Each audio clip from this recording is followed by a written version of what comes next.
નમસ્કાર દર્શક મિત્રો, આજના આપણા કાર્યક્રમ નગરમાં આપણે નાઇટ હેરિટેજ વોક લેવા જઈ રહ્યા છીએ. Night heritage walk of Ahmedabad. તમને કદાચ સવાલ થશે કે મોર્નિંગ હેરિટેજ વોક તો થાય જ છે અને નાઇટ હેરિટેજ વોક એમાં ડિફરન્સ શું ફરક છે? તો તમે કદાચ સૂર્યોદયની તો મજા માણી જશે. જેટલી મજા સૂર્યોદયમાં છે એની એક પોતાની આગવી લાક્ષણિકતા છે, આગવી સુંદરતા છે. એવી જ મજા સૂર્યાસ્તમાં પણ છે, એની પણ પોતાની એક આગવી સુંદરતા છે. તો જેટલો ફરક સૂર્યોદય અને સૂર્યાસ્તમાં છે એટલો જ ફરક મોર્નિંગ હેરિટેજ વોક અને નાઇટ હેરિટેજ વોકમાં છે. અને બીજી એક ખાસ વસ્તુ, ખાસ લાક્ષણિકતા નાઇટ હેરિટેજ વોકની એ છે કે અમુક સ્થળોનો સમાવેશ જે સવારની હેરિટેજ વોકમાં નથી કરાવી શકાયો એ નાઇટ હેરિટેજ વોકમાં આપણે કરેલ છે. અને આ વોકની બીજી એક વધારે સુંદરતા વસ્તુ એ કહેવાય કે તમે શાંતિથી જમી કરીને કામકાજથી પરવારીને નિરાંત જીવે અમદાવાદની નાઇટ લાઈફ જાણી પણ શકો અને માણી પણ શકો અને સાથે સાથે હેરિટેજનું જ્ઞાન પણ પ્રાપ્ત કરી શકો. તો આવો આપણે શરૂઆત કરીએ નાઇટ હેરિટેજ વોકના પ્રથમ સ્થાન શેઠ મંગળદાસની હવેલીથી.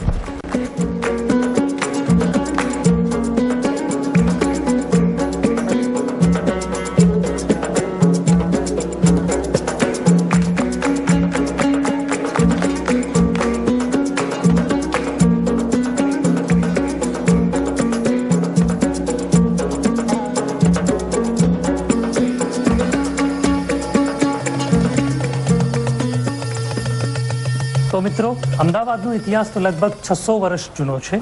એમાં પણ અમદાવાદમાં આવેલી પોળો અને એના ઘરો વાસ્તુશાસ્ત્ર પ્રમાણે નિર્મિત છે. ભારતીય વાસ્તુશાસ્ત્ર એક બહુ ઉત્તમ સાયન્સ છે જે ઘરને દરેક ઋતુ પ્રમાણે ઠંડુ અથવા ગરમ રાખે છે. અને એમાં શેઠ મંગળદાસની હવેલી વાસ્તુશાસ્ત્રનો એક ઉત્તમ નમૂનો છે.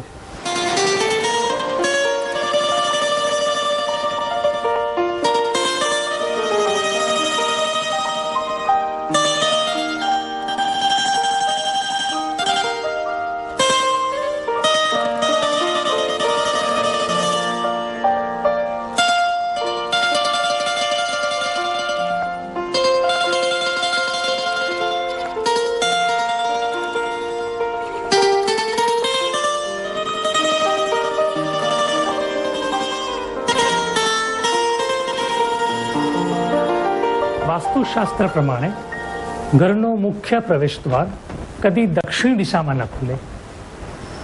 અમદાવાદના અંદર જૂના કોઈ પણ ઘરના મુખ્ય પ્રવેશ દ્વાર દક્ષિણ તરફ નથી ખુલતા. મુખ્યત્વે ઈસ્ટ વેસ્ટ એટલે કે પૂર્વ પશ્ચિમ હોય. આ ઘરનો મુખ્ય પ્રવેશ દ્વાર પશ્ચિમ દિશામાં ખુલે છે. નાઉ ઇમેજિન કે જો ઘરના મુખ્ય રસ્તાઓ અથવા પ્રવેશ દ્વાર પૂર્વ પશ્ચિમ થયા તો રસ્તા ઉત્તર દક્ષિણ થઈ જાય. જો ઉત્તર દક્ષિણ રસ્તા હોય, જ્યારે તમે વ્હીકલ ડ્રાઈવ કરો તો સૂરજ તમારી આંખમાં નહીં આવે. બીજું, જો કે જૂના જમાનામાં વ્હીકલ નહોતા એ વખતે કદાચ એ લોકો બળદગાડી કે ઘોડાગાડી ડ્રાઈવ કરતા હશે. So it is easy for the animal.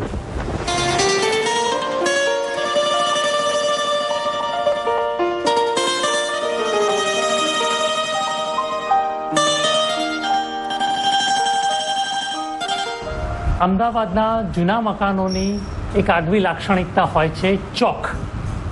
આ એક એનો ઉત્તમ નમૂનો છે. Chowk means open to the sky, open courtyard.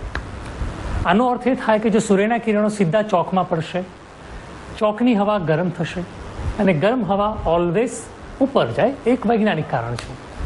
જો એ ગરમ હવા ઉપર ગઈ, અહીંયા શૂન્યાવકાશ સર્જાશે અને બાજુમાં આવેલી બારી અથવા દરવાજામાંથી હવા સક કરશે. એ હવા વળી પાછી ઠંડી આવશે. ઠંડી હવા ફરી ચોકમાં આવશે, ગરમ થશે, ઉપર જશે. આ સર્કલ ચાલતું રહેશે અને ઘરનું ટેમ્પરેચર મેન્ટેન થશે. આને આર્કિટેક્ચરલ લેંગ્વેજમાં કહેવાય છે માઇક્રો ક્લાઇમેટિંગ કંટ્રોલ. એ સિમ્પલ ભાષામાં ચોક.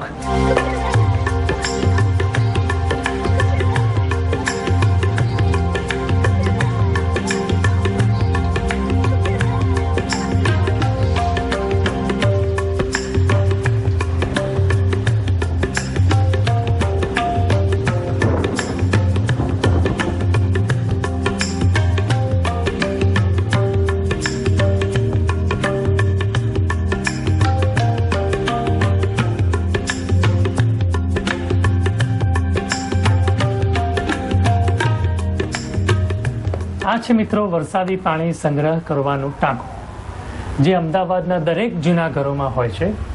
વરસાદી પાણી સંગ્રહને ટાંકા, એવરેજ કેપેસિટી દરેક ઘરમાં સંગ્રહ કરવાની છે 1 લાખ લીટર પાણી.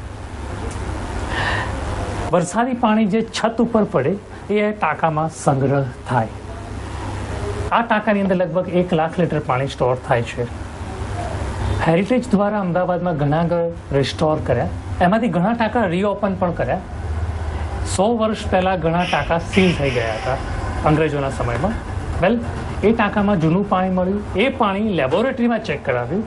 100 વર્ષ જૂના પાણીમાં એક પણ બેક્ટેરિયા ન મળ્યા. આ લેબોરેટરી પ્રૂફ. એનું કારણ કે આ ટાંકાનું પ્લાસ્ટર ચૂનાના પથ્થરથી, લાઇમસ્ટોનથી થયેલું છે. જે પાઇપ યુઝ કરેલા છે, જે છતથી ટાંકામાં જાય, તાંબાના પાઇપ છે. તો તાંબુ એ હાઈલી એન્ટીબેક્ટેરિયલ છે. જેમ કે તમે જોશો તો આપણા પૂર્વજો જે પાણીના વાસણો બધા સંગ્રહ કરવાના હતા એ તાંબાના જ હતા. ચૂનો એ એન્ટીસેપ્ટિક છે, જેથી કરીને આ પાણીની અંદર કદી પણ બેક્ટેરિયા ન થાય. તો હવે જાણ્યું મિત્રો તમે કે આપણા પૂર્વજો આટલા નિરોગી કેમ હતા? સ્વચ્છ જળ, સ્વચ્છ ઘર અને સ્વસ્થ જીવન.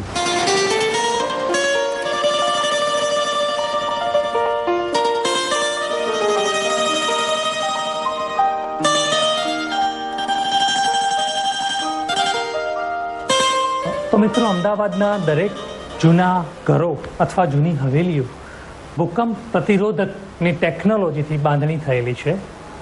એનું ગ્રેટ એક્ઝામ્પલ અમદાવાદમાં તમે આ જોઈ શકશો. દરેક ઘરની અંદર વુડન પેનલ આવેલી છે દિવાલની અંદર. વુડન પેનલ દિવાલની અંદર ભૂકંપનો ઘણો ખરો ઝટકો શોષી લેશે. અને આની પણ ખૂબ જ ડિટેલ અને ડીપ ગણતરીથી કરવામાં આવેલો છે કે ઘર કેટલા માળનું છે, કોમન વોલ શેર કરે છે. એના ઉપરથી આ રીતની ગણતરી કરીને કેટલા સેન્ટીમીટરની પેનલ યુઝ કરવી એ થયેલી છે.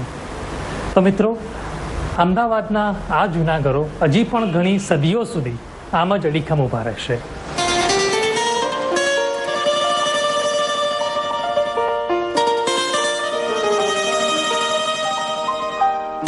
Hi Giselle, you're from France, from Nice. So how do you find the architecture of Ahmedabad and what impressed you the most? It's very, very beautiful, and to see all those authentic houses that are really well maintained. The atmosphere is really special. It's beautiful. You have the feeling that you are in a different time, a different time dimension. So it's wonderful. Hey Rolf, you're from France, and what do you feel about this intricate carvings that you can see around here? Yes, I'm very impressed because I can see that all those carving here is very different from what I've seen before, and I can imagine the people who put love in their work and put hours of their life inside those carving, and I found it marvelous and amazing. It's very incredible, the work that it. Thank you, Rolf. Thank you.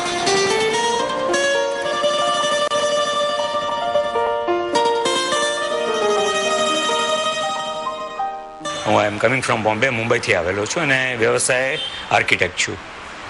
અને ખૂબ જ અહીં આગળ જે આવ્યો, આપણે સામાન્યપણે કહેવાય છે કે જ્યાં જ્યાં વસે ગુજરાતી ત્યાં સદાકાળ ગુજરાત. પરંતુ હકીકતમાં જો ગુજરાતની ભાતીગળ સંસ્કૃતિને જોવી હોય, અનુભવવી હોય, માણવી હોય તો અહીંના જેવું બીજું એક જ સ્થળ નથી, હું ચોક્કસપણે માનું છું. કારણ કે કહેવાય છે કે તમે સમય એટલો ચંચળ છે કે તમે સાચવી શકતા નથી, પરંતુ આ હવેલીમાં પગ મૂકો અને તમને એમ લાગે કે 100, 150 કે 200 વર્ષનો તમારો અકબંધ ઇતિહાસ, એમ સિલસિલો આખો એમ એઝ ઇટ ઇઝ તમારો અકબંધ જળવાઈ રહેલો છે, એટલું સુંદર લાગે. અને આને માટે તમે જેટલો સમય આપો એટલો સમય અહીંયા જોવા માટે ઓછો છે. કહેવાય છે કે લશ્કરી આક્રમણને મારી હટાવવું બહુ ખૂબ જ સરળ છે, પરંતુ સંસ્કૃતિ પરના આક્રમણને મારીને હટાવવું બહુ ડિફિકલ્ટ છે. આજની અત્યારની યુવા પેઢીને મારી વિનંતી છે, હાથ જોડીને કહું છું કે મહેરબાની કરીને જો તમારે ગુજરાતીપણું અનુભવવું હોય, ગુજરાતે શું શું આપ્યું છે ને શું શું આપી શકે છે, ને આપણી પાસે આપણે કેટલા બધા એડવાન્સ હતા એ જમાનામાં, એ જો જોવું હોય તો ચોક્કસપણે મારી સર્વે દર્શકોને વિનંતી કે મહેરબાની કરીને જ્યારે બી ચાન્સ મળે જો અમદાવાદ આવો તો મંગલદાસની હવેલી ચોક્કસપણે પધારજો અને પધારજો. It's my request to all of you.